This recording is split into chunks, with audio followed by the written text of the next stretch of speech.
그러니까 1960년 또 1980년을 거치면서 군부 독재를 겪었죠. 뭐 군부 독재 시기만 따져도 30년 가까이 되는 어, 어, 군사 독재를 거친 게 대한민국의 이 현대 민주주의의 아주 암흑 역사라고 말할 수 있겠는데, 미얀마의 경우에도 50년 이상 군사 독재 정권이 이어지게 됩니다. 그러면 지금 현재 일어나고 있는 미얀마 사태의 이유는 무엇이냐? 군사 쿠데타는 왜 일어났느냐? 딴 게 아니라 이것도 우리나라와 아주 흡사한 이유입니다. 즉 국민민주연맹, 여러분 잘 아시는 아웅산 수치 여사가 이끄는 국민민주연맹이 선거에서 압승을 하게 됩니다. 근데 군부가 여기에 동의하지 않죠. 이 선거는 조작되었다. 이 선거는 잘못되었다라고 하는 이유로 군사 쿠데타를 일으킨 것입니다. 그래서 1년간 국가 비상사태, 우리로 말하면 계엄령 들어보셨죠? 을 선언했고요. 인터넷, 뭐 전화통신, 도로 등을 다 차단시켜 버렸습니다. 우리도 이런 경험을 있지 않습니까? 그렇죠. 1980년 광주가 그랬던 것이죠. 그래서 제가 이제 기사를 찾아보니까 이제 엊그제 기준으로 무려 739명이 사망했다고 보고되어 있습니다. 3,000명 이상 체포나 기소돼서 형을 선고받기도 했고요.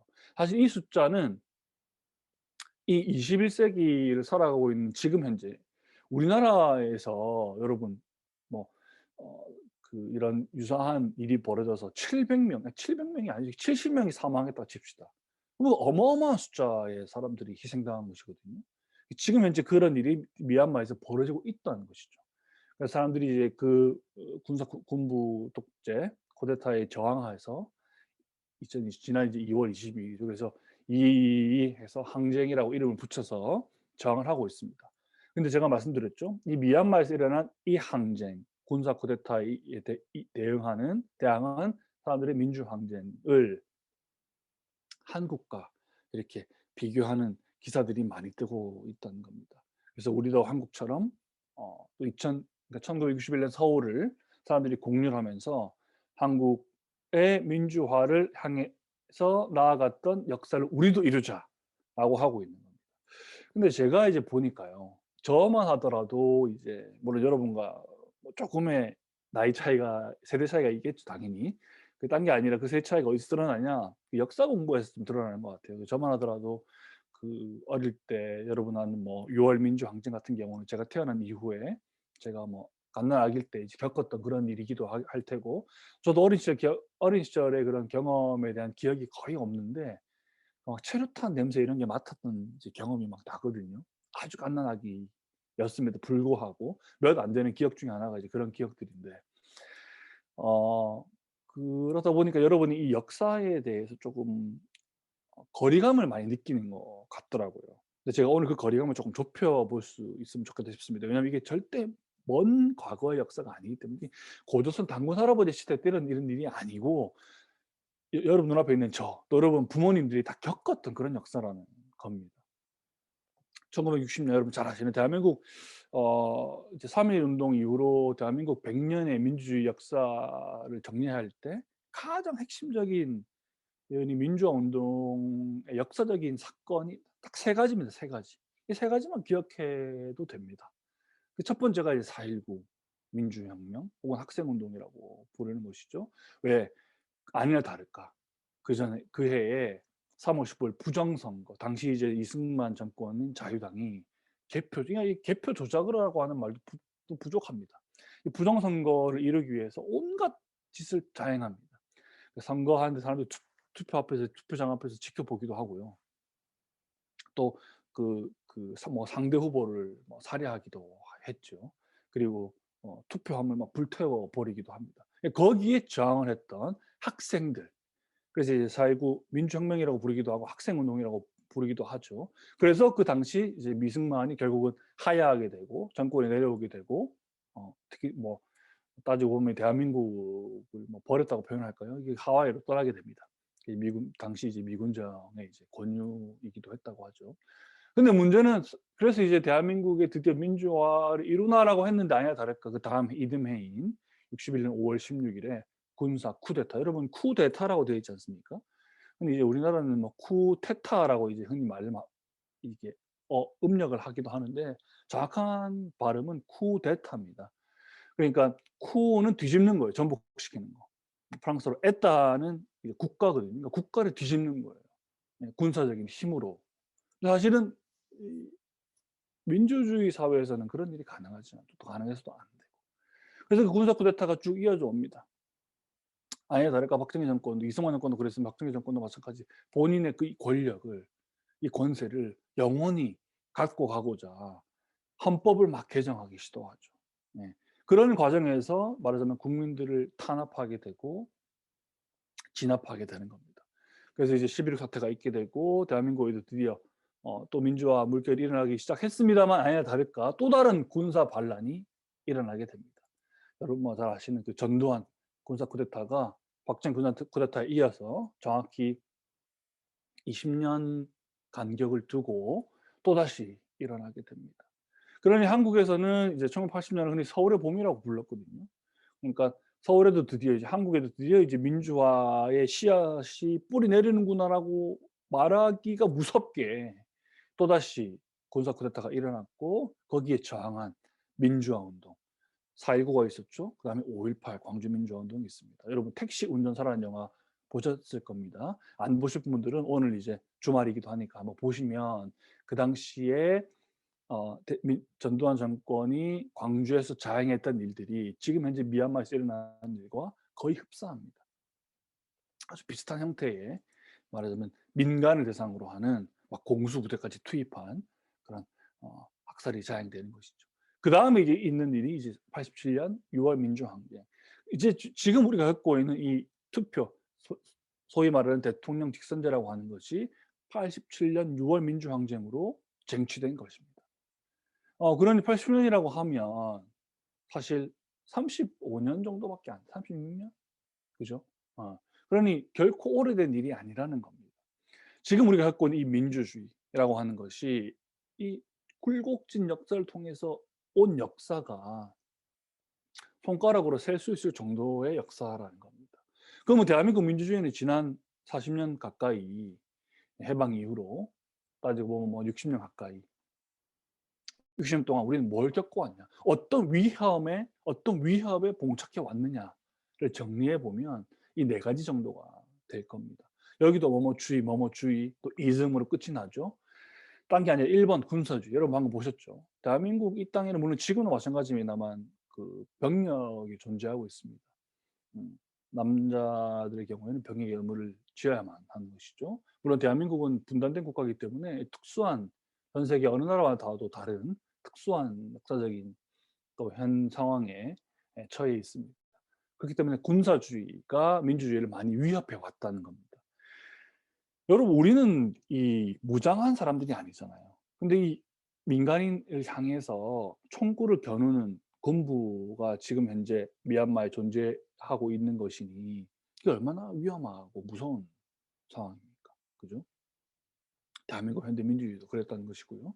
그다음에 이제 권위주의, 즉 몇몇의 사람들이 그 권력을 내세워서 다수의 사람들을 폭압한 것이 그 권위주의 역사라는 겁니다. 또 하나가 이제 군사주의. 국가주의와 군사주의는 다르겠죠. 국가주의는 국가가 국민보다 위에 있다라고 하는 거죠. 근데 여러분 생각해 보시면 국가라고 하는 것과 국민이 맺는 관계는 동등한 것입니다. 그죠? 그러니까 국가 권위주의라고 흔히 얘기를 많이 하고 군사 권위주의라고도 얘기를 많이 하는데 이걸 결합하는 형태가 대한민국에 있어 왔기 때문에 근데 국가와 개인이 맺는 관계는 동등한 것이죠. 내가 해야 되는 의무와 권리를 행사하면서 국가는 거기에 대한 응당한 책임을 지는 것이죠. 근데 우리는 국가를 저 위에 혹은 대통령을 저 위에 두죠. 그러면 사실 민주주의는 이루어지기 어렵습니다. 또 대한민국의 아주 최근의 역사를 사실은 이 얼룩지게 만드는 게 사인주의. 사인주의는 딴 게 아니라 한 개별적인 사인, 공인이 아닌 사적인 한 인간이 국가의 정체를, 국가를 다스리는 일을 망쳐버리는 것을 의미합니다. 뭐니 여러분, 국정농단 사태 들어보셨을 겁니다. 그래서 대한민국은 불행히도 전 대통령, 전 대통령이 다 지금 감옥에 가 있는 상태이죠. 사인주의, 국가주의, 권위주의, 군사주의가 대한민국 민주주의를 그만큼 위협해 왔고 지금 이 순간에도 위협하고 있다라고 하는 사실을 기억할 필요가 있겠습니다. 그래서 이제 제가 좀 한국이 아니고 좀 다른 나라 사례를 보면서 방금 우리가 미얀마 이야기를 했습니다만 캐나다의 사례를 보면서 '아 민주주의가 이렇게 작동할 수도 있겠구나.' 아까 여러분 기억나십니까? 이코노미스트가 공개한 그 세계 지도를 보게 되면 캐나다가 우리가 흔히 잘 아는 작은 나라. 그러니까 사실 뭐 핀란드나 스웨덴 이런 나라들은 부산시보다 더 작은 나라입니다. 한 나라이지만. 그러니 우리가 부산시정을 다루는 거와 6천만 국민을 대상으로 하는 국가의 정책은 다르잖아요. 근데 이제 나라의 규모가 엄청 큼에도 불구하고 아까 보셨던 그 지도에서 풀 데모크라시 온전한 민주주의 이루고 있는 나라 중에 하나가 이제 캐나다인데 그 캐나다 이야기를 조금 하면서 한국의 민주주의 또 민주적인 그런 현 상황에 대해 좀 거울을 비춰보듯이 보면 어떨까라는 생각이 듭니다. 저스틴 트루도 아마 들어보셨을 겁니다. 지금 현재 캐나다의 총리이고 최연소 두 번째 역대 최연소 총리이기도 하지요. 근데 저스틴 트루도가 캐나다에서 물론 뭐 트루도가 그 뭐 어떤 의미에서 가장 이상적인 정치적인 지도자라고 말하는 것은 아닙니다. 다만 캐나다라고 하는 나라에서 일어나고 있는 민주주의의 어떤 시도, 또 캐나다 국민들이 뽑은 이 총리가 이루어내고 있는 정치적인 하나의 형태 혹은 문화 이런 걸 조금 보자는 것이죠. 뭐 그 제가 상징적인 사진들이 여러 가지가 있습니다만 그중에 하나가 이누이트 부족의 인사죠. 여러분 이누이트 부족 들어보셨을 겁니다. 캐나다는 알래스카 이 북부를 이렇게 맞닿고 있지 않습니까? 그렇기 때문에 부족들이 많은데 그중에 우리가 잘 알고 있는 이누이트. 이 말을 맞대고 코를 부비는 인사를 하는 부족이죠. 그럼 이 인사를 하고 있는 트루도의 이 사진이 왜 유명해졌냐? 딴 게 아니라 캐나다가 독립을 하고 나라를 세우는 과정에서 이 원주민 자녀들, 그러니까 즉 원주민을 대상으로 한 학살과 범죄가 많이 이루어졌습니다. 기숙학기 즉 원주민 아이들을 당시 이 교육시키는 과정에서 뭐 영어도 못하죠. 문화도 다르죠. 하면서 소위 문화적 학살이 이루어지거든요.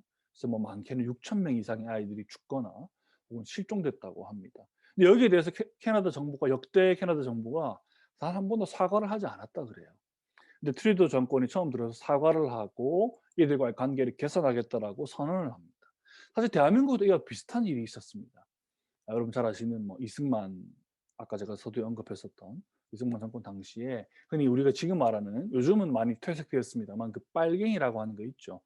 그 이제 흔히 종북이라고 하는 그 딱지를 붙여 가지고 일어났던 사실 그것도 민간인을 대상으로 한 학살인데 그중에 하나가 대표적인 사례가 제주 4.3 사건 혹은 여수 순천 사건 등이 있습니다. 그럼 여기에서도 마찬가지 기존의 정권에서는 그 사건이 여전히 논란이 많은 일이니까 역사적으로 조금 더 지켜보자라고 이야기를 했지 정부가 나서 가지고 사과했던 일이 2000년대 이후의 일입니다. 그러니까 실제 그 일이 있었던 40년이 지나고 나서야 이 정부가 사과를 한 것이죠. 캐나다도 마찬가지 무려 100년 넘게 역대 정권이 사과하지 않았습니다만 트루도가 정권이 사과했던 것이고요. 이것도 마찬가지 고마가타 마루오 사건은 1914년에 시크 교도라고 그러죠. 인도에서 출항한 그 배가 캐나다 항구에 정박하게 되는데 그 당시에 시크 교도 즉 이민자들을 거부해서 이들을 돌려보냅니다. 그러면서 이 배에 타고 있었던 수백 명의 사람이 배에서 죽게 되거든요. 이런 일이 이제 그 당시에 벌어졌다라고 하는 거죠. 거기에 대해서 트루도 총리가 당선되고 나서 102년 만에 역사적으로 있었던 이 일에 대해서 사과를 하고 어떤 화해와 포용의 정치를 펼치게 된다는 겁니다. 아까 제가 민주주의에 대한 특징을 네 가지 말씀드렸지 않습니까? 그중에 두 번째가 뭐였습니까? 다양한 그런 집단들의 어떤 화해 그리고 화합, 연합이 민주주의의 중요한 특징이라고 말씀드렸죠. 트루도가 그걸 실제로 한 것입니다. 근데 이 이전에 이제 내각을 만들 때부터 이제 화제가 되었습니다. 딴 게 아니라 흔히 이제 대통령이 되고 나면 대한민국도 18명의 장관들이 있듯이 캐나다도 마찬가지죠. 근데 이 장관들의 자리에다가 30명의 장관이 있는데 꼭 15 남녀 숫자를 동등하게 맞추었고요.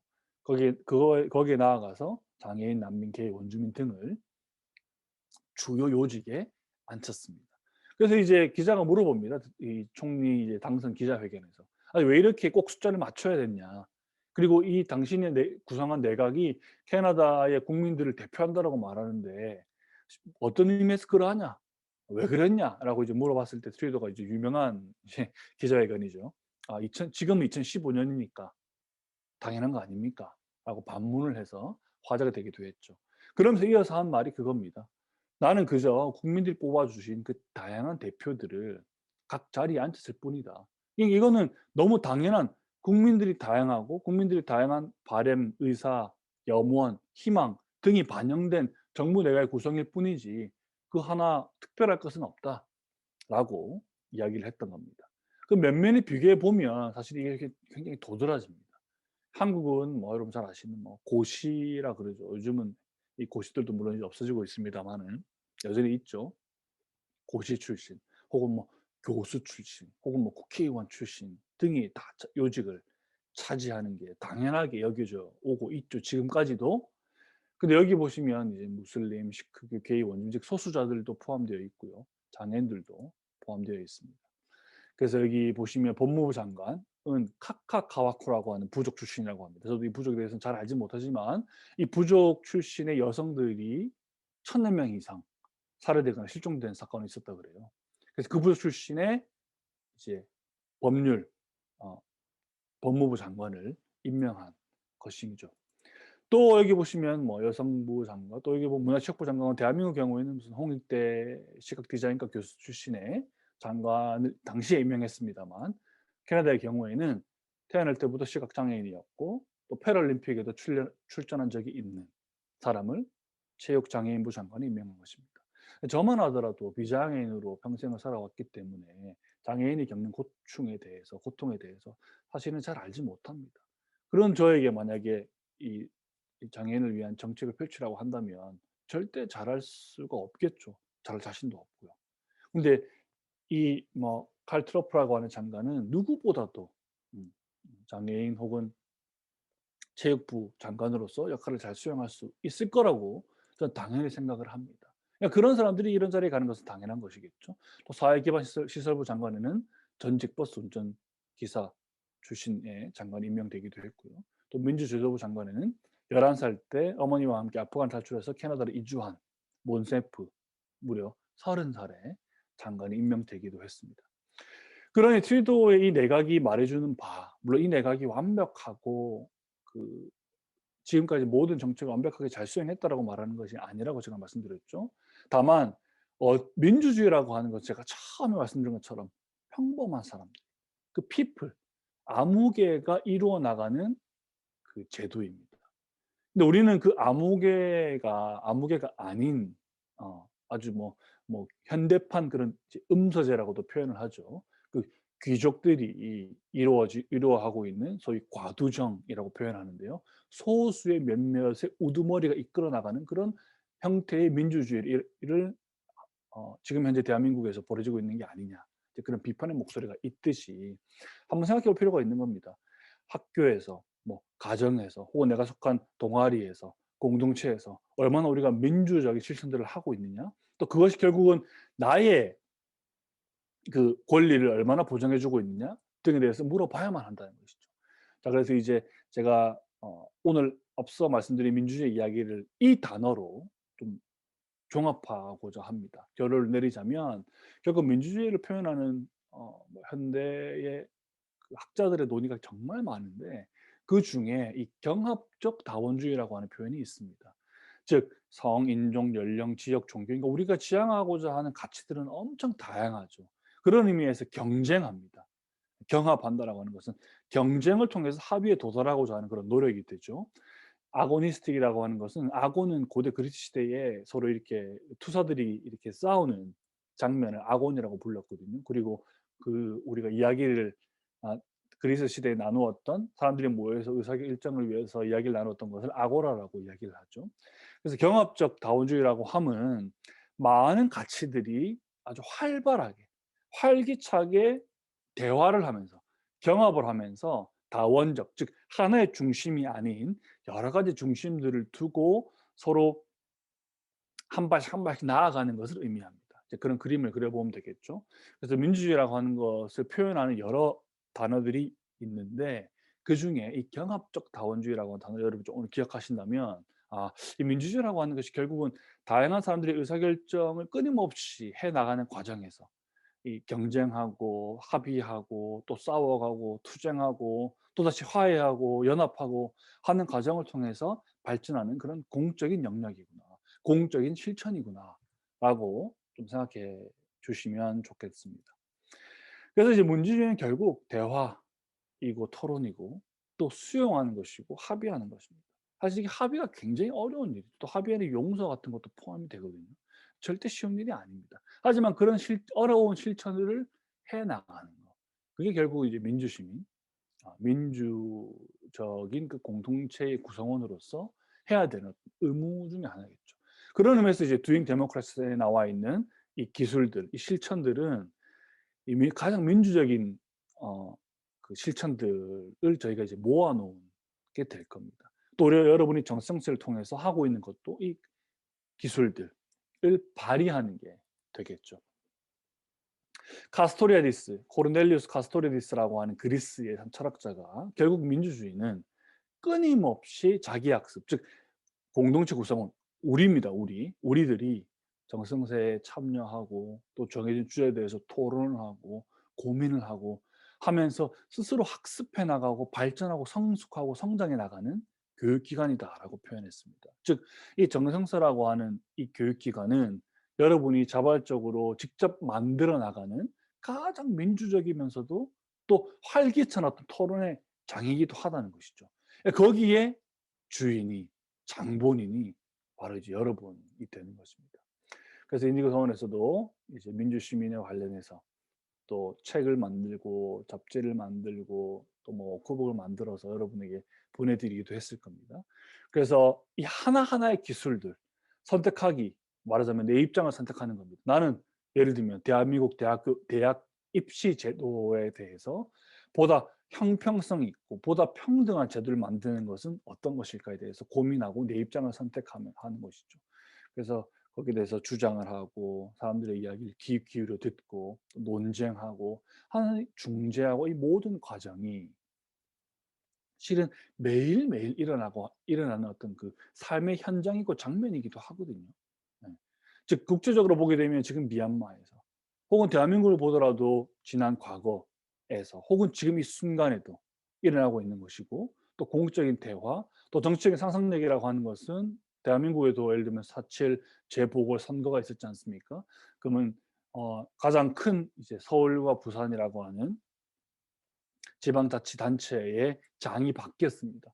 그럼 우리는 어떤 미래 또 어떤 이 지역 공동체를 만들어 나갈 것이냐에 대해서 의견을 개진해야 되고 상상력을 발휘해야만 되겠죠. 부산을 예를 들어 보자면 가덕 신공항을 짓는 게 맞는 것인지, 그죠? 혹은 뭐 또 다른 도시 개발을 계속해서 지금 이야기하고 있는데 그걸 하는 게 맞을지, LCT라고 하는 것은 도대체 어떻게 지어진 건지, 또 이것의 미래는 어떻게 돼야 되는 건지 등에 대해서 여러분이 자신의 생각을 갖고 도시의 미래를 그려보는 것, 그런 노력이 다 여기에 포함되어 있는 겁니다. 그래야 이 민주주의의 희망이라고 하는 것이 탄생할 수 있고 정세청세라고 하는 것에도 제가 그 희망이라고 하는 의미를 부여하는 이유는 바로 거기에 있습니다. 그래서 제가 이제 마지막으로 경합적 민주주의, 경합적 다원주의라고 하는 것에 추가로 하여서 하나만 더 언급하고 이제 제 강의를 마치고 오늘 초대 손님을 제가 모시려고 하는데요. 흔히 이제 민주주의라고 하는 것은 인간이 만들어가는 제도라고 지금껏 생각해 왔습니다. 지극히 인간 중심주의 제도죠. 왜? 동물은 약육강식의 세계니까요. 그죠? 하지만 이 인간도 결국은 동물이고 인간이 맺고 있는 이 관계의 특수성이 흔히 뭐 글로벌화된 시대 이후로 자연과 그 생태계와 맺고 있는 관계성도 도드라지게 드러나게 됩니다. 그러면서 이 생태 민주주의, 기후 정의를 외치게 되는 목소리들이 많이 일어나게 됩니다. 저는 굉장히 중요한 목소리라고 생각하거든요. 그것 또한 이제 사례가 있습니다. 여기 보시면 뒤에 저 산 보이시나요? 전 세계에서 가장 높고 아름다운 산인 에베레스트 산입니다. 근데 네팔 카트만두를 가 보시면요. 이 코가 막혀 가지고 이 도시를 걸어 다닐 수가 없습니다. 이 아름다운 세계 문화유산으로 지정된 이 도시를 걸어 다닐 수가 없습니다. 왜? 대기오염이 심해서요. 심지어 이 800만 명에 따른 학교 아이들의 문을 다 닫아버릴 정도로 대기오염이 심한 곳이 바로 카트만두입니다. 여기도 마찬가지로 보면 작년 기준으로 전 세계 가장 대기오염이 심한 나라들을 선정한 순이거든요. 방글라데시, 파키스탄, 몽고, 오만, 카타르, 인도네시아, 바레인, 네팔 등의 나라들이 최고 순위에 있습니다. 어떤 나라들이죠? 인도를 제외하고는 대부분 다 못 사는 나라들. 물론 인도도 전 세계에서 가장 큰 빈부격차와 빈민층을 갖고 있는 그런 나라지 않습니까? 우리가 흔히 말하는 스웨덴, 핀란드, 독일, 뭐 영국, 미국은 없습니다. 깨끗한 나라들이죠. 그럼 왜 이들이 이렇게 왜 전 세계에서 이렇게 가난하다라고 여겨지는 나라의 대기오염이 심한 것이죠? 네. 이게 바로 민주적이지 않기 때문에 그러합니다. 국제적으로 맺고 있는 관계가 민주적이지 않기 때문에 그러한 것이죠. 왜? 기후변화라고 하는 것은 궁극적으로 불평등, 차별, 격차, 위계 등이 내포되어 있는 사회 정의의 문제이고요. 그러니 우리가 네팔이라고 하는 나라 혹은 방글라데시라고 하는 나라, 인도네시아 등등의 나라들이 겪고 있는 이 문제는 전 세계가 그만큼 비민주적인 관계를 맺고 있기 때문에 그러한 것이고, 생태 민주주의를 우리가 표방하는 바 이들의 기후 위기의 문제 또한 우리에게도 책임이 있다라고 하는 겁니다. 생태 민주주의는 사실은 제가 여러분이 처음 보셨던 그 프랜시스 모 라페 등의 선생님들이 지금까지도 외치고 있는 중요한 문제이기도 하거든요. 그래서 오늘 이제 처음 이제 민주주의의 역사, 또 경합적 다원주의, 그리고 생태 민주주의까지 이어지는 이 흐름 속에서 여러분이 이 민주주의에 대해 생각하는 이야기가 좀 확장적으로 여러분 머릿속에 좀 그려졌으면 좋겠다라는 생각이 들고요. 여러분 여기 보시다시피 내셔널 지오그래픽 같은 데 보면 제가 좋아하는 잡지이기도 합니다만 이렇게 전 세계에서 우리가 한 번도 가보지 못했고 앞으로 영원히 아마 가보지도 못할 가능성이 많은 이제 그런 아름다운 곳을 이렇게 사진으로 많이 보여주는데, 여기는 스페인에 있는 한 그 모래 사막이자 그 해안가라 그래요. 토레비아라고 하는 곳이라고 하고요. 저도 알래스카 한번 가 보고 싶긴 한데, 왜냐하면 인간이 육지 동물이잖아요. 그래서 우리가 하늘에 있거나 이 바다 생명체들에 대해서 잘 알지 못해요. 근데 이 바다 생명체들을 이렇게 찍어 놓은 다큐멘터리 영상 같은 거 저도 뭐 개인적으로 보는 거 좋아합니다만 이렇게 보면 정말 신비롭고 경이롭거든요. 그래서 여기 이런 사진들을 보면서 우리가 내가 정말 알지 못하는, 제가 오늘 초대 손님도 여러분에게 이제 그런 이야기를 들려주실 분입니다만은, 내가 오늘 이 순간 이 육지에서 이 땅에서 버린 어떤 쓰레기가 결국은 바닷가로 가서 바다 생명체를 해치고 있다라고 하잖아요. 우리가 왜 그럼에도 불구하고 플라스틱 쓰레기를 써서 버릴까요? 잘 모르니까요. 우리는 바다 생명체들이 어떻게 살아가고 그 생리에 대해서 그만큼 무지합니다. 그러니 아까 말씀드렸죠. 민주주의는 뭐예요? 끊임없이 학습을 하는 교육기관이라고 표현했지 않습니까? 그래서 오늘 이 순간에 여러분이 끊임없이 뭔가 새로운 걸 배우고, 그러면서 내 생각이 미치지 못하는 내 세계의 한계가 초래하는 이 지구의 재앙에 대해서도 한번 좀 고민해 볼 필요가 있다라고 하는 것이죠. 그래서 이 어떤 생태계, 이 지구 공동체라고 하는 우리가 그런 표현을 쓸 수 있기 위해서는 어떤 민주적인 실천을 할 수 있어야만 한다는 겁니다. 그래서 제가 오늘 이제 소개해 드릴 분이 결국은 그런 실천을 위해서 우리가 뭘 하면 좋을지, 또 사실은 정세정책이라고 하는 것 또한 무려 10년 전에, 혹은 뭐 인디고선이 탄생한 건 거의 이제 20년 가까이 돼 가는데요. 16년 전에 그런 목표를 가지고 만든 일종의 교육, 학습 기관인 것이죠. 여러분이 이제 거기에 주인공인 것이고, 이걸 앞으로 이끌어 나가야 될 그런 미래 세대인 것입니다. 그래서 이 아름다운 자연을, 혹은 우리가 이루어 놓은 이 아름다운 민주주의라고 하는 이 제도를 어떻게 지켜나갈 것이냐, 또 어떻게 조금 더 아름답고 더 살만하고 더 나은 공간으로 만들 것이냐에 대한 고민이 이곳에서 이루어져야만 한다는 것입니다. 다만 이 변화라고 하는 것은 더디게 일어나는 겁니다. 이 아름다운 자연을 이루기 위해서는 인류가 수천 년 동안 노력을 해야 이루어지는 것이잖아요. 물론 이 수천 년 동안 이루어 놓은 것을 훼손하는 건 뭐 불과 며칠 안 걸립니다. 이 에코토피아라고 하는 것, 인디고 서원 뒷마당에 있는 이제 채식 레스토랑이기도 하죠. 근데 이 에코토피아라고 하는 단어는 영국의 위대한 대문호라고 불리는 윌리엄 모리스가 그 에콜로지와 유토피아, 즉 생태적 이상향이라고 하는 단어를 조합하여 만든 에코토피아라고 하는 단어인데요. 그 당시에 윌리엄 모리스가 기치 내세웠던 것은 산업혁명이 태동하고, 그러면서 인간이 누가 봐도 공동체와 자연을 훼손하고 있는 그 시점에 이루어졌던 문예 운동의 가장 핵심적인 키워드이거든요. 그래서 여러분이 생태적 민주주의, 생태적인 이상향인 에코토피아를 좀 기억하고, 민주주의라고 하는 것이 이제 인간의 범주를 뛰어넘은 곳까지도 이어져야만 하는구나 라고 하는 그런 좀 상상력을 오늘 좀 발휘하는 시간이 되면 좋겠다 싶습니다. 자, 그런 의미에서 제가 오늘 여러분에게 소개해 드릴 초대 손님은 매튜 소토라고 하는 분입니다. 이 매튜의 경우는 특별하게 인디고 소원과 인연을 맺게 되었는데, 미국 플로리다에서 온 분이시고요. 오늘 여러분에게 짧게 인디고 소원과 또 이제 매튜와 함께, 매튜 선생님과 함께 우리가 앞으로 하게 될 이 생태적인 프로젝트, 상상력의 그런 기획에 대해서 여러분에게 소개도 조금 하고요. 여러분에게 인사를 드리고 또 정성세에 참여한 많은 분들께 또 격려도 하고자 오늘 모시게 되었거든요. 매튜 선생님은 이제 부산 인디고 서원에 계시고요. 제가 여러분에게 좀 통역을 해드리면서 한번 맞이해 보도록 하겠습니다. Hi, thank you for that introduction. 안녕하세요. 안녕하세요. 네, 안녕하세요. 매튜 선생님 사실 한국에 오신 지가 제가 알기로는 한 달이 채 안 됐습니다. 네, 그래서 이제 격리를 마치고 이제 여러분 오늘 만날 수 있게 되었고요. 매튜? Yes. Hi. Okay. Hi, everybody. I believe he's going to translate for me as I talk, so bear with me. My name is Matthew Noto. I am a marine and humanities scientist that has been working on the betterment of the environment for over 10 years now. I'm so fortunate to be able to speak with you all today, and it's incredible that you're all here on your own time, coming to talk with us all. I'm here on a part of myself and the Ignigo community and the worldwide community that's involved in environmental health of this beautiful planet. It's really kind of special that the world is bringing me to you today, a day after Earth Day, a day that we all celebrated the beautiful world.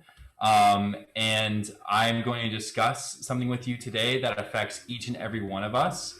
And we're going to talk about a plan to make the world a better place. 네, 매튜 노토 선생님은 이제 해양 생물학자이기도 합니다. 그래서 미국 플로리다에서부터 10년 넘게 이 지구 생태계를 조금 더 낫게 만들고자 활동을 해오고 계시고요. 오늘 이제 여러분과 이렇게 만나게 되어서 진정으로 영광이고 기분 좋게 행복하게 생각합니다. 그래서 우리가 이제 오늘부터 어떻게 하면 이 지구 환경을 보다 아름답게 만들 거냐에 대해서 이제 좀 고민을 하고 이야기 나누면 좋겠는데요. 특별히 오늘 더 의미가 있는 이유는 바로 어제가 이제 지구의 날이었죠. 그 다음 날인 오늘 이제 여러분과 이렇게 대화를 할 수 있게 돼서 더더욱 기쁘고 좋습니다. 또한 이제 여러분이 이제 한국이라고 하는 사회에 살고 있기 때문에 이곳에서 우리가 함께 할 수 있는 생태적인 프로젝트들이 분명히 많이 있을 것 같아요. 그래서 거기에 대한 제가 오늘 소개를 조금 해드리고, 또 한국에 있는 사람들이 우리가 이 해양과 가까이 살고 있기 때문에 더더욱이나 고민해보고 생각해볼 문제가 많을 것 같아요. 그래서 오늘 그 이야기를 잠깐 여러분께 들려드리고자 합니다. Great. You are all a part of this talk today because you're not only students, you're proud Korean citizens. And I know you're not only interested in your own success, but also in the success of the world around you. Now, this mindset is special, right? Because I believe that you have this mindset because you realize that your life and your future life is intertwined in this complexity of the world's web. This web is created from the connections between people and people's connections to the world around them and the environment in which they live in. So in some small or large way, we're like a raindrop on a spider's web. We feel the impacts of our lives and the lives of everyone around us and the environment and within our own worldview.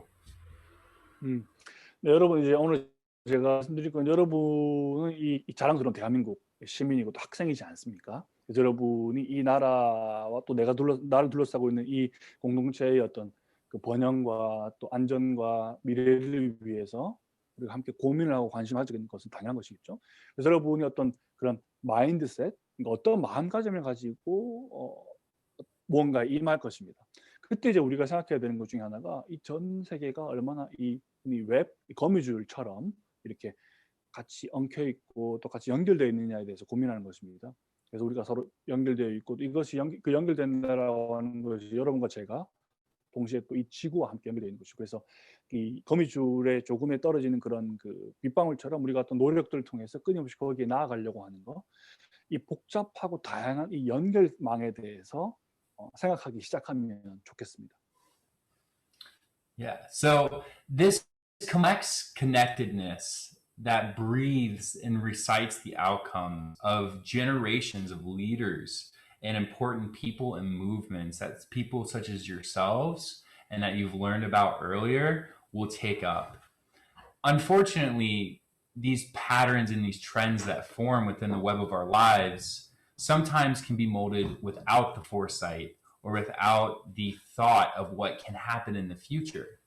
And that thread turns into a threat. And unfortunately, one of those threads or threats in human society has grown into this massive threat around the world. And this threat is why I'm talking to you today, this connectedness between ourselves as humans and the world, and this threat is plastic pollution. 그래서 이제 제가 방금 말씀드린 아주 복잡하고 다양한 그 연결성에 대해서 오늘 조금 고민하면 좋겠다 싶습니다. 그러니까 여러분과 제가 또한 우리가 지금 속해 있는 공동체 내에서 사실은 어떤 그런 패턴과 유행과 이 많은 것들이 막 뒤엉켜가지고 우리의 삶을 이루지 않습니까? 근데 사실 여러분이 모인 지금 여러분은 미래의 어떤 리더이고 그 운동의 주인공이 될 그런 사람들이라고 저는 생각합니다. 그렇기 때문에 이 연결성은 중요할 텐데요. 근데 문제는 연결성이 어떻게든 앞으로 나아가기 위해서는 전망이 필요한데 때로는 그 전망을 하지 못하는 경우들이 많이 있습니다. 그래서 이제 우리가 오늘 이야기할 것은 바로 그 전망에 대해서, 또 우리가 연결되어 있는 이 지구 사회에 살고 있는 사람으로서 이 세상을 위협하고 있는 것이 무엇인지, 어떤 위기에 우리가 처해 있는지에 대해서 좀 고민할 건데요. 그게 바로 이 플라스틱 쓰레기에 대한 고민이 될 겁니다. So plastics is this incredibly complex subject. It's almost like human nature in that way because it ties in so well with the need, the struggle between survival and the struggle between doing what's right. All of us most likely have interacted with a large amount of plastic in our everyday lives. It's almost unavoidable, to the point to where it's almost difficult to imagine a world without plastic. I myself, in my deepest efforts, have found it very difficult to remove myself from a world with plastic. And as I began to look at the issue as a marine scientist and as a scientist in general, I started to ask the questions. Is it really possible in society today to create a world that is plastic free? So no plastic. Is plastic even something we should be trying to eliminate from society, from all of society, or just parts of society? Or questions like, how does plastic even affect the marine environment? 그래서 제가 이제 이 플라스틱이라고 하는 게 정말 복잡한 주제죠. 근데 문제는 이 플라스틱이 없는 세계에서 살아가는 게 과연 가능할까? 거의 이 플라스틱은 인간의 본능을 반영하는 그런 물질이라고 말할 수 있겠습니다. 그래서 과연 우리가 플라스틱이 없는 일상을 살아갈 수 있을까? 이제 그런 고민을 해볼 수가 있겠죠. 저만 하더라도 이 플라스틱 사용은 정말 불가피하고, 또 이것이 없는 세계를 상상하는 것은 거의 불가능한 수준입니다. 그래서 어떤 환경과학을 해왔고, 제 스스로도 환경과학자로서도 질문을 던지는 것이죠. 과연 이 지금 시대에 플라스틱이 없는 사회는 가능할까? 플라스틱이 없어지게 된다면 우리 사회에는 무엇을 그걸 대체하여 살아갈 수 있을까? 또 플라스틱이 이 해양 생태계에 미친 영향은 무엇일까와 같은 질문들이 끊임없이 이어지게 된다는 것입니다. So, due to its dynamic usage and its ubiquitous usage, plastic does improve our society in some way. Or does it only damage it? What part of the supply chain of plastic development, usage, and recycling should we be focusing on eliminating? What part should we be focusing on improving? These are questions that people aren't really asking each other. How do we convince people that something is bad? How do we convince people that something is good when they're not directly seeing the impacts of the good or bad things in their own life? So how do we create this systems thinking that we're all a part of this web? And most importantly, whenever you deal with something that affects every single person, you have to think about the wealth inequality of change. And so how do you take something from a small business owner whose profits are dependent so much on small changes in something that they're going to alter? How do you convince somebody to make a change in policy when it might affect their ability to maintain a successful and prosperous livelihood? 그래서 이제 이것을 개선하기 위해서는 우리 어떤 노력이 필요할까 이제 이런 질문들을 해볼 수 있는 것이죠. 그래서 이 사실은 플라스틱은 제가 방금 말씀드린 것처럼 아주 그 사용이 다양하고 전방위적입니다. 그렇기 때문에 이 플라스틱 쓰레기를 혹은 이 플라스틱 오염이 어떤 생태계를 교란을 일으키느냐에 대해서 이제 고민을 해야 될 것이고요. 또 이것을 개선하기 위해서는 어떤 노력이 필요하냐에 대해서도 우리가 고민해야 될 겁니다. 사실은 그러니까 우리들이 대부분 어떤 것이 좋고 어떤 것이 나쁘고 어떤 것이 좋은 영향이고 악영향인지에 대해서도 사실은 직접 눈으로 보지 못하는 경우가 많기 때문에 잘 알지 못하다는 거예요. 그러니까 예를 들면 이 작은 예를 들면 사업을 운영하는 사람들에게 우리가 이제 대입시켜서 생각해 보았을 때 어떤 그 정책이 어떤 노력이 그들에게 영향을 미칠 것이냐. 또 우리 스스로 보다 좀 정말 이 보다 나은 그 삶의 조건을 만들기 위해서는 어떤 노력을 해야 되고 어떤 정책을 통해서 개선이 가능할 것이냐에 대해서 고민을 해야만 한다는 겁니다. Yeah.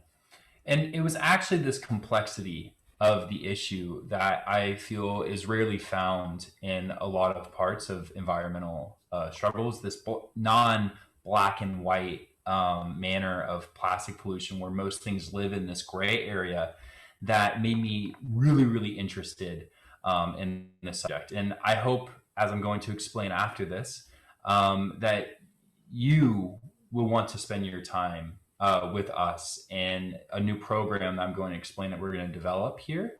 And you'll be just as interested in trying to learn about this complex issue that intertwines us with the environment so uniquely.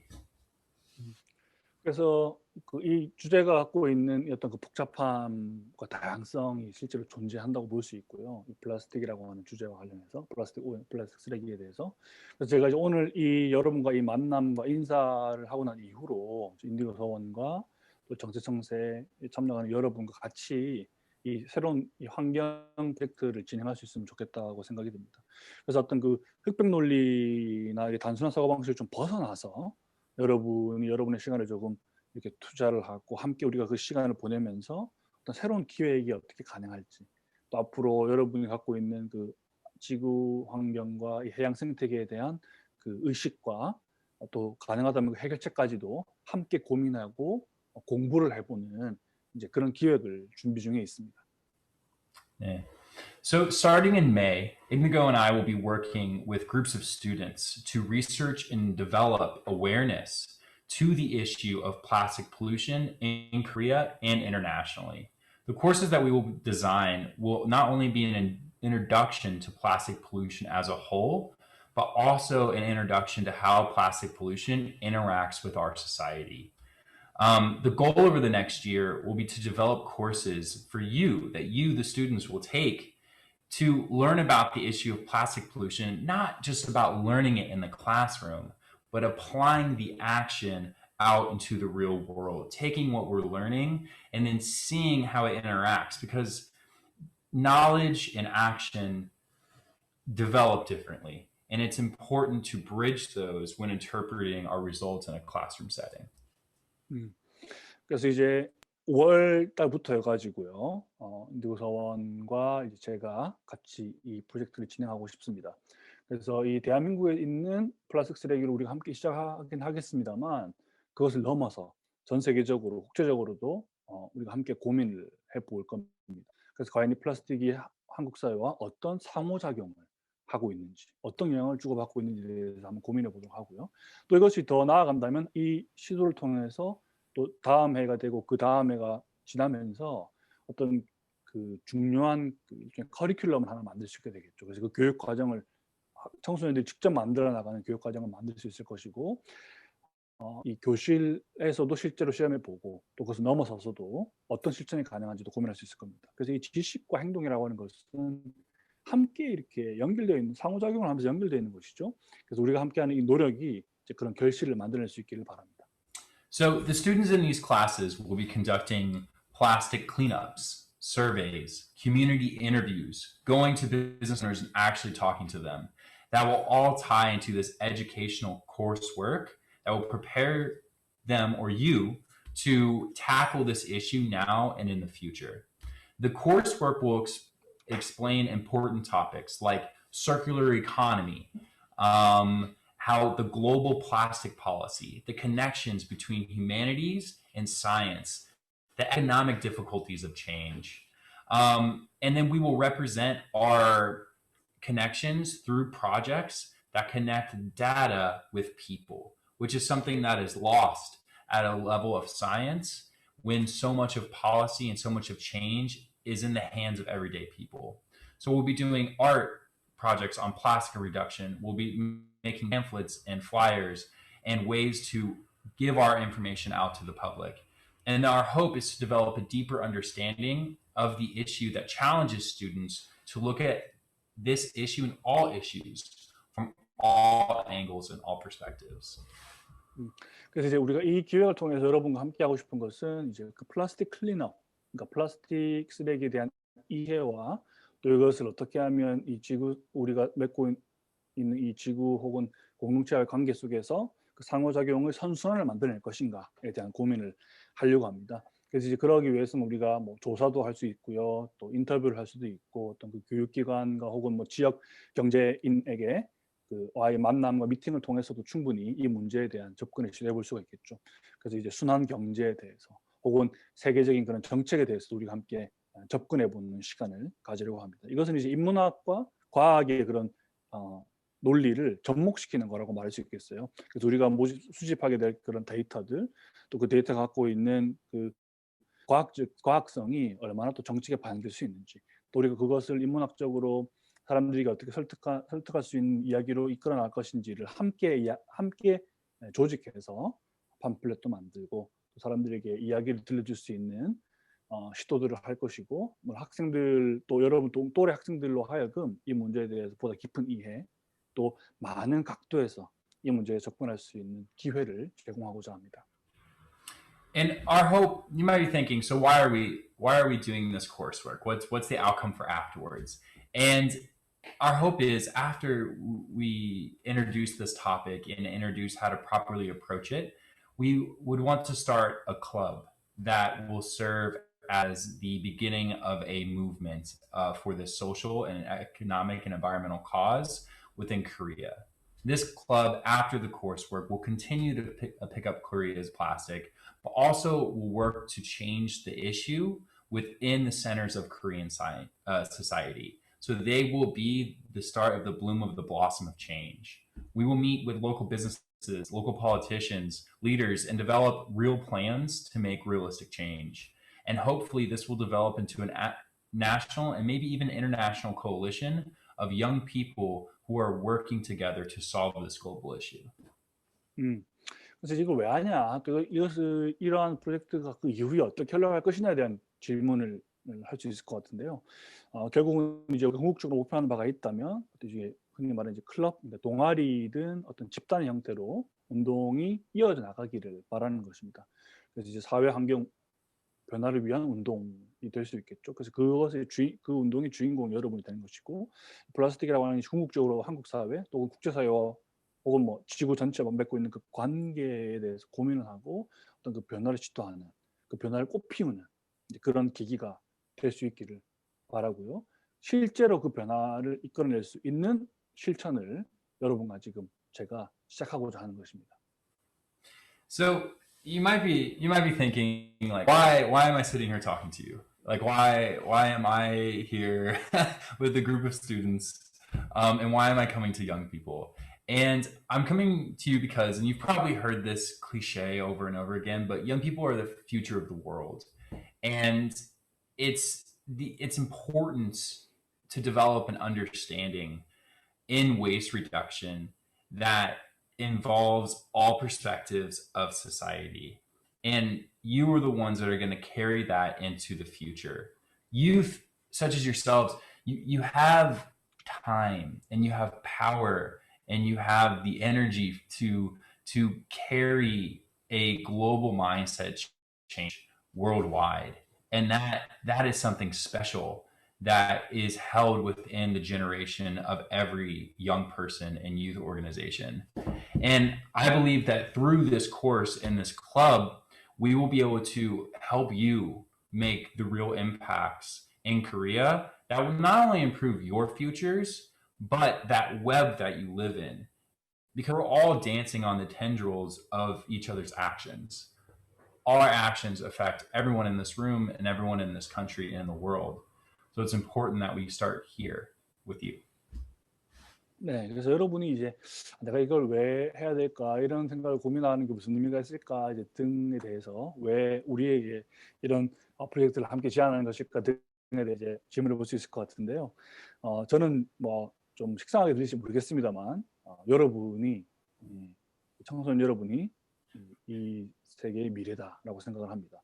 그래서 쓰레기 줄이고 이런 실천들을 하고 하는 그 노력들이 이 미래 세계에 얼마나 중요하고 통합적인 그런 노력이 될 것이냐, 미래의 어떤 번영을 위해서 얼마나 중요하고 핵심적인 노력이냐를 여러분에게 말씀드린 거고, 여러분이 바로 그런 힘을 갖고 있다는 겁니다. 여러분에게는 시간도 있고 그런 권력, 힘이 있고 에너지가 있기 때문에 여러분이 이 전 지구적인 문제를 어떻게 접근할 것인가에 대한 그런 마음가짐을 만드는 것 그 자체가 굉장히 특별하고 소중한 일인 것이죠. 그래서 이런 활동이 분명히 실질적인 사회의 변화를 만들어낼 수 있을 것이라고 믿고 있고요. 또 거기에다 덧붙여서 여러분이 맺고 있는 그 많은 그 관계망, 그 거미줄 내에서도 실제로 그 변화가 연쇄 효과를 이뤄내면서 이어져 나갈 것이라고 믿습니다. So therefore, I'll wrap this up by asking you to join this movement with me. And let's together begin to develop a plan for the future of developing a new and a cleaner world for us all and our future generations of children and grandchildren and friends and family and everybody. Let's build this new thread of life of this complex web together. And let's try to make one that has fewer negative ripples on it, because we've had the foresight to look at all angles of a complex situation and issue. Thank you for your time, and I really look forward to working with you all in the future. Thank you so much. 네, 그래서 여러분 함께 해주시기를 제가 부탁드리고요. 실제로 이제 미래 세대에 여러분이 만들어낼 수 있는 그 변화는 정말 크다고 저는 믿습니다. 그래서 보다 더 아름답고 더 살아갈 만한 그런 세계와 이 나라를 만드는데 여러분이 주인공이 되는 것이죠. 또한 그 부정적인 우리의 행동에 낳을 수 있는 부정적인 효과나 그 결과들을 최소한으로 줄여 나가면서 우리가 뭔가 새로운 이 관계망에 대한 그런 고민, 또 그런 상상력을 좀 발휘할 수 있는 기회가 되지 않을까. 그리고 보다 더 깨끗하고 신선한 그런 이제 우리가 말하자면 세계에 살 수 있는 기회가 되지 않을까. 그 기회를 또 만들고 기획하는 그 자리가 되지 않을까라는 생각이 듭니다. 여러분 제 말 경청해 주셔서 정말 감사드리고요. 함께 여러분과 이 프로젝트를 진행할 수 있게 될 그 미래를 진정으로 그리고 바라봅니다. 감사합니다.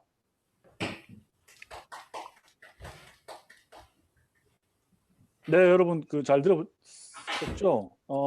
저도 사실은 이 마튜 선생님 만나가지고 또 새로운 기획에 대한 아이디어, 또 새로운 가능성에 대한 희망 같은 것들을 또 좀 보게 되었습니다.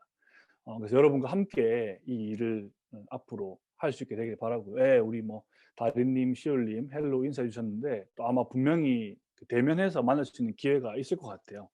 뉴스원에서 만나서 우리가 5월 이후로 좀 새로운 기획도 정성세와의 소위 이제 콜라보를 통해서 할 수 있게 되기를 바라고요.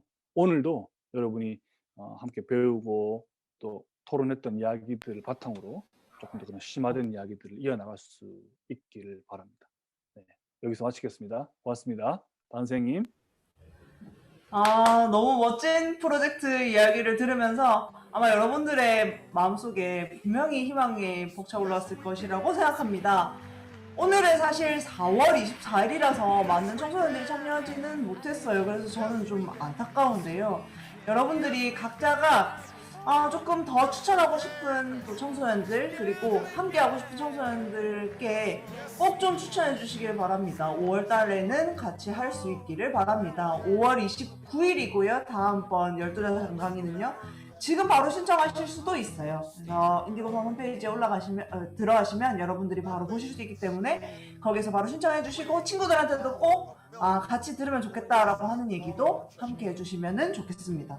그리고 여러분, 오늘 원래는 조금 토론 시간이 있으면 좋겠다라고 생각했는데 선생님들 강의도 있고, 그리고 우리가 멋진 또 희망에 가득 찬 이야기를 듣느라고 조금 요 토론과 질문은 저희들이 인디고성 홈페이지 알통신에 여러분들이 오늘 이야기를 듣고 함께 할 수 있는 내용을 질문 형식으로 알통신에 올려놨습니다. 그래서 오늘 강의를 들은 내용을 바탕으로 해서 여러분이 요 이제 알통신이라고 하는 링크에 들어가셔서 질문에 대한 답변을 해주시면, 그러면 이제 이 내용을 우리가 함께 이제 후기로 발문할 수 있지 않을까 하는 생각이 듭니다. 그래서 여러분 오늘 지금 바로 들어가셔가지고요, 채팅창에 저희가 올려드리기도 했고, 여러분 받으신 메일에 3번 문항에 보시면 오늘 함께 할 수 있는 이제 오늘 함께 이야기를 듣고 나서 할 수 있는 질문지라고 하는 것으로 제가 링크를 보냈습니다. 그래서 그 링크를 보시고 여러분이 꼭 오늘 한 내용을 정리하셔가지고 그래서 글로 달아주시기를 부탁드립니다. 그리고 다음번 5월 29일에 정세청세는 리와일드라고 하는 생태계의 광범위한 복원이 이제 진짜 필요하다라고 주장하는 얘기가 나오고 있습니다. 그런데 리와일드라고 하는 내용의 리와일드라고 하는 같은 이제 이름의 소설이 출판이 되어서요. 재미있는 소설책을 읽고 여러분들과 함께 생태 이야기를 하려고 합니다. 공생을 위한 생태적 상상력이라고 하는 주제로 다음번 5월 29일에 이 시간에 뵙겠습니다. 여러분 함께 해주신 여러분 진심으로 고맙습니다. 그리고 오늘 후기도 짧게 채팅창에 남겨주시면 감사하겠고요. 그리고 오늘 후기 남기시면서 함께 꼭 다시 인디고서원 알통신 홈페이지 들어가셔가지고 1, 2, 3, 4번 문항에 꼭 답변을 해주시길 바랍니다. 그래야 여러분들 함께 한 내용들이 정리가 될 것 같습니다. 오늘 함께 해주셔서 진심으로 고맙습니다.